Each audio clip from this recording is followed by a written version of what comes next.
Welcome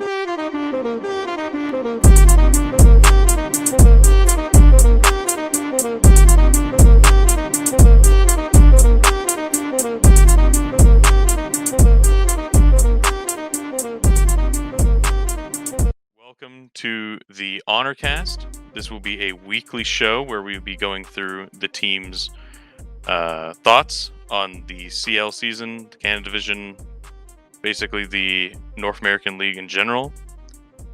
So we have a couple questions lined up for the players. The players will go in order. They agree with each other. They'll discuss about it and whatnot. If they have any disagreements or agreements. So, Pox, before CL, what was your mental state going into the qualifiers? I think that our team had a pretty good mental state going into it. We're kind of prepared for anything. We've been practicing a lot, working together a lot. So I think we were pretty confident going into the games. Okay. Maple, were you in the same boat with that going in? Personally? Yeah, for sure. I think we worked a decent amount of time on a lot of things, internal things on the team. And we kind of dealt with them and pulled through on game day. We played really well. Okay. Envy, was there any more personal thoughts you mentally going into the qualifiers? Not necessarily. I knew we were the better team, so I knew we were going to come out on top. Okay. That's my mental state at the time. So, Pack, going in, was there really any personal mental state stuff that you had going in? What did you think, how you would do throughout the long qualifiers leading up into obviously the first play day? Honestly, my mental state was pretty good. I was just focused on game days, making sure all my individual mistakes are fixed for the game days and all that. I think everything went pretty good. I can add on that if you want. I feel personally, at least, as the IGL, I feel a lot of pressure in order to keep the energy high throughout the game. So if mistakes are made or if people are messing up on certain things, I kind of have to keep that idea that, I got to keep the energy up. We got to stay positive and try to win that way. Yeah. Wolf, what was your situation going into the qualifiers and even throughout the qualifiers even? My mental state was pretty good. We had a lot of preparation against teams that we didn't really know much against. We kind of went in with an open mind because we didn't really know too much on the team that we played, or pretty much most of the team, since there's not really any VODs, but we kept an open mind. I think we played really well, and we just kept a clear level head all throughout it. Okay, so after the qualifiers, it was up in the air. We kind of got the idea of what the formatting would be. It would be the GSL format with groups and a double elimination bracket. But what did you think about the format, the league format for Canadian CL and US CL? We'll start with Pox. What do you think? First of all, best of threes are the best you can ask for, so was really nice to have. In terms of double elim too, we can lose more than one game and still have a chance at redeeming ourselves. It just makes it very competitively integral, I guess you could say. Mm-hmm. That's about all my thoughts on it then. Envy, I know you can be a little critical sometimes. What did you think of the league format and everything like that? Okay, the way that ESL did it with the single elimination or Swiss system, I didn't like that. I like the way that I guess it's because it's on a time frame. They gotta have 2 groups, but the double elimination best of threes helps build the quality of the teams. Gives them more chances to play against each other, more chances to, I guess,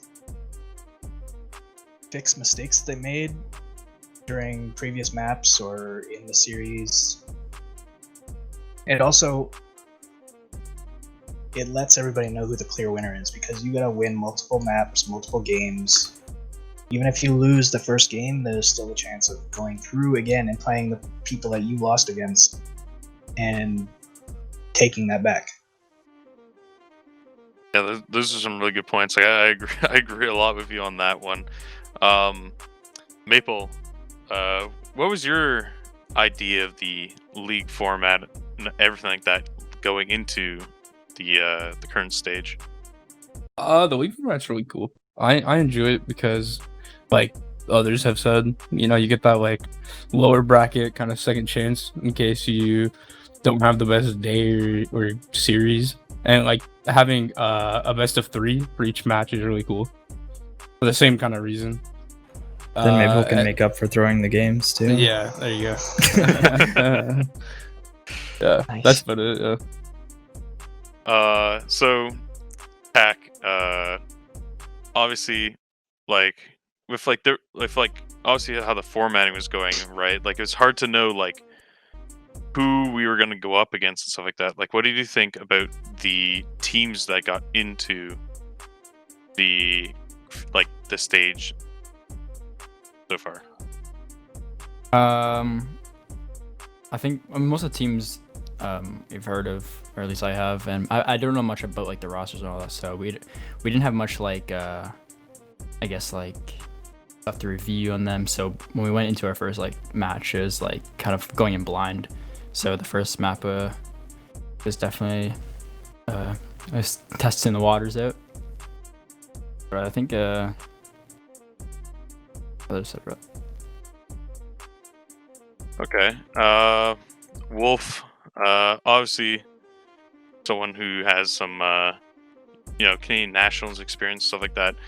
What do you think the pros and cons of like moving from like obviously how Canada, like how the Canadian Nationals were, to how the Canada like division, like Challenger League and all that is formatted? There's not too much on the cons. More pro-wise, because it's really like it's what Pox and Envy said. It's like kind of like a redemption arc thing. Like you could be the best team to play in the league and have an off day, and then come back and then prove you're better with your better days. Probably like the only con would be it's like on a very strict time frame because they're trying to get it up and going. So it's like very specific. There's not really much like if something happens that day, there's not much you can really change. But other than that, the league format I think is a lot better than ESL. I'm impressed with it. Yeah, I'd agree. I think the other thing too, though, if I can add on to that, is that like the league format's really good, but the qualifier format was kind of bad. Like the qualifier format for the Canadian Nationals were super good. They're over the course of like 4 or 5 months, right? With like multiple different stages for them. Whereas the qualifiers for this were just single elimination qualifiers. So I feel like they could have touched up on the qualifying system a bit better. But the league format is really That's true too. Mm-hmm. So once like obviously when the bracket came out and like the matchups came out, obviously the teams and stuff like that knew like a little bit beforehand before it was like public. But when you saw the final matchups and stuff like that, and they just kind of put it off of what the closed qualifier for the rest of the qualifier bracket would have been. What did you guys think of the matchups and stuff like that? Like, who do you think had like the easiest matchup, like starting off the stage, and who probably had like one of the hardest matchups?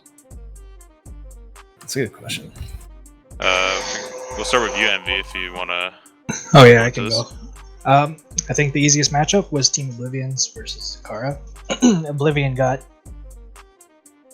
Okay, I'm just gonna say this because I am confused on how they got in.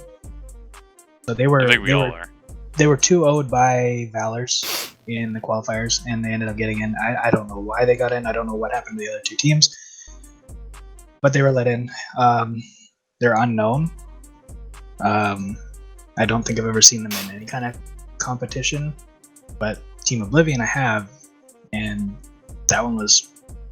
I expected the results that came from it. Okay, Pox, what did you think really of the matchups? For the most part, I think they were pretty good. I mean, of course, the car getting in Kind of a bit of a fluke there, I'd say myself as well. Previously Code 6, obviously. But they're in there. That was like fine. I figured Team Morgan was going to shut them down pretty quick. In terms of like our side of the bracket, though, I think it's okay. I mean, it's pretty hard to decide at this point, not knowing too much about the other teams. But I feel like we're kind of ready to play whoever we had to. Tack, what do you like? Who do you think was like the hardest matchup, like going into like the first like?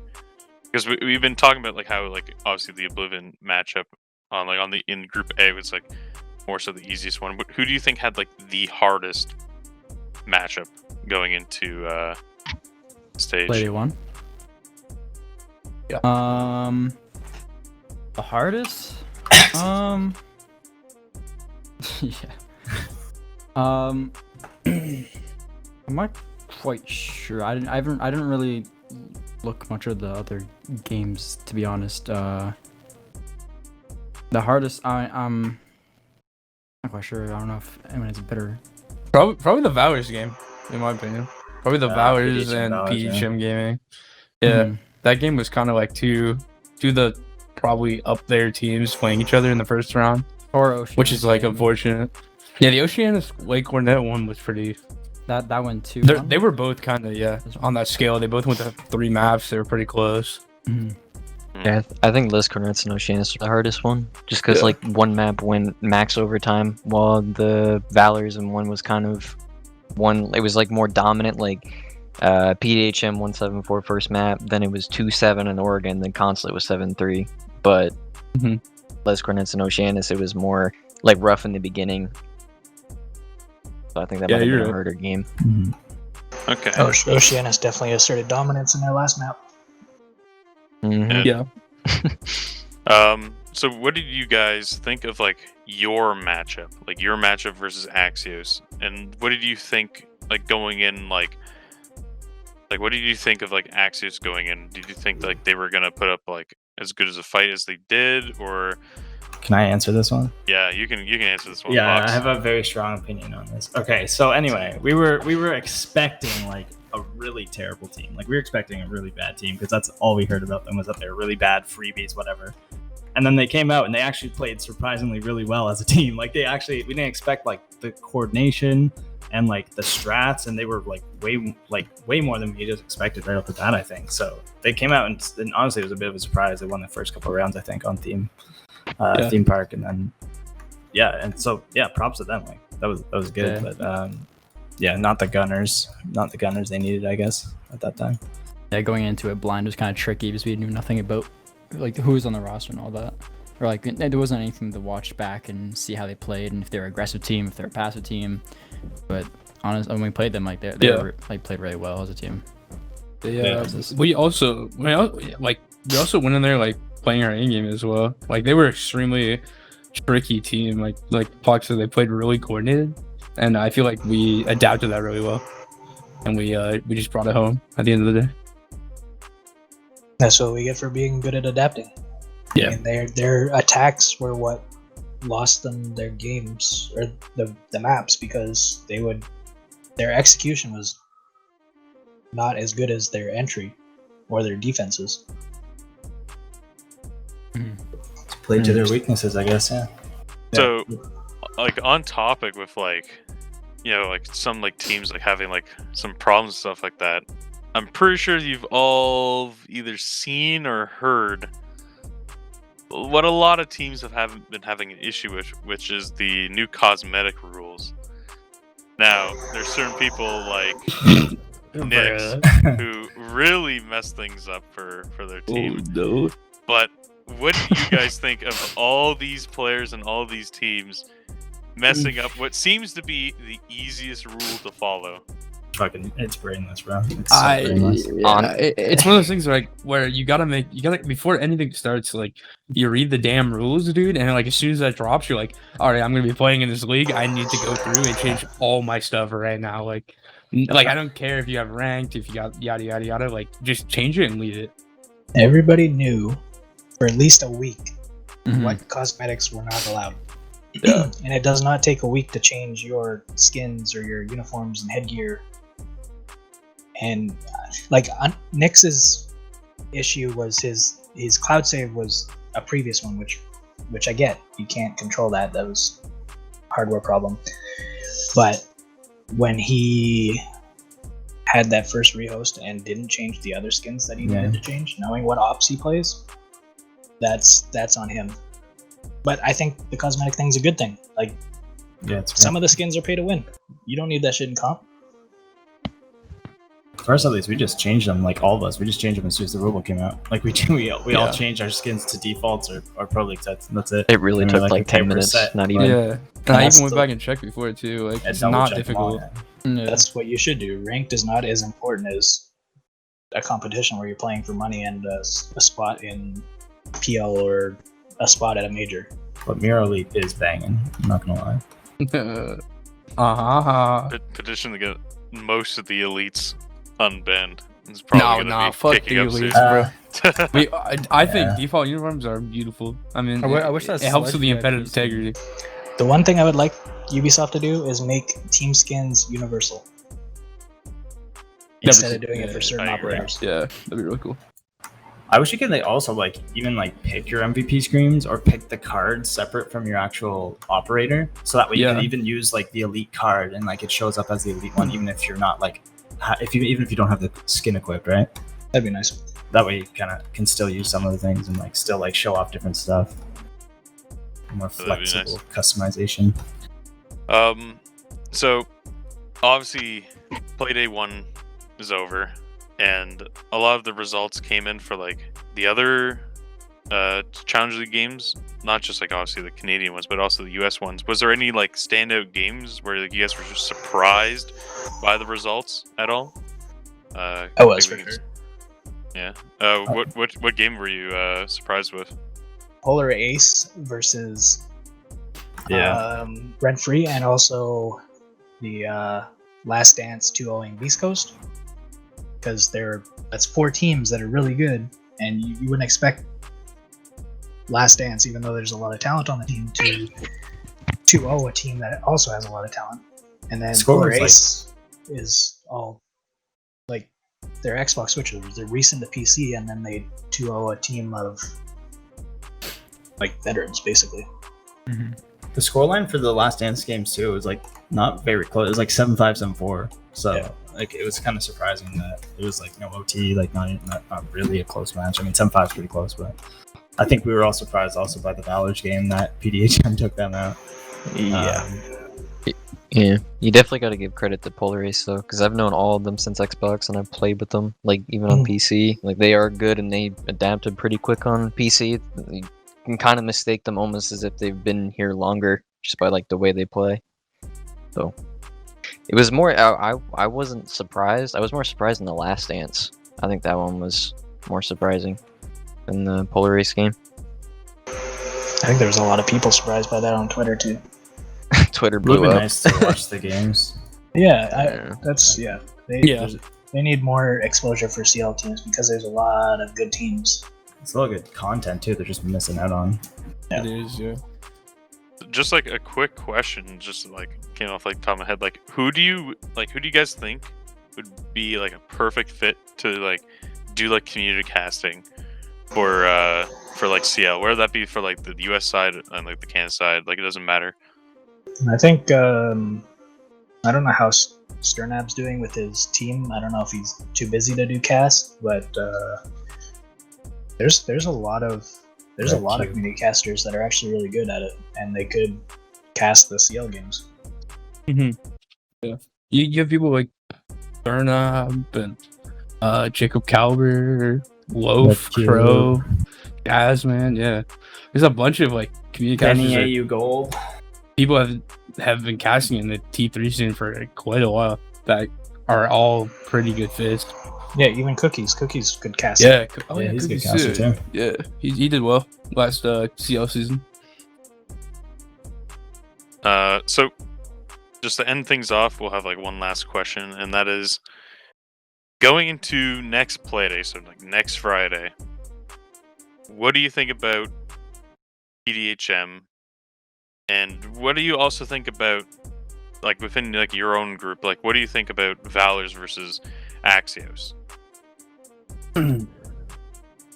Maple, do you want to start things off here? EDHM, I think we'll definitely be ready. We're gonna bring our A game no matter what. We're gonna hopefully come out on top of that. We've been doing pretty well. You know, we're prepping and whatnot as much as we can. And on the other side, Axios and Valors. I think Valors will come out on top over Axios. I think it'll go to map 3 though. I think it's gonna be a pretty close series because Axios, it was pretty good, like we said, like surprisingly. And Valors, we know, is, you know, it's a decent team. I think Valors is going on top though. Envy, do you got a point? Yeah. So I think there's a chance that Valors loses. Mainly because they seem to play a lot on emotions, and if they go down in a map, if they were to lose first map, then I think that sort of messes things up for the rest of the games.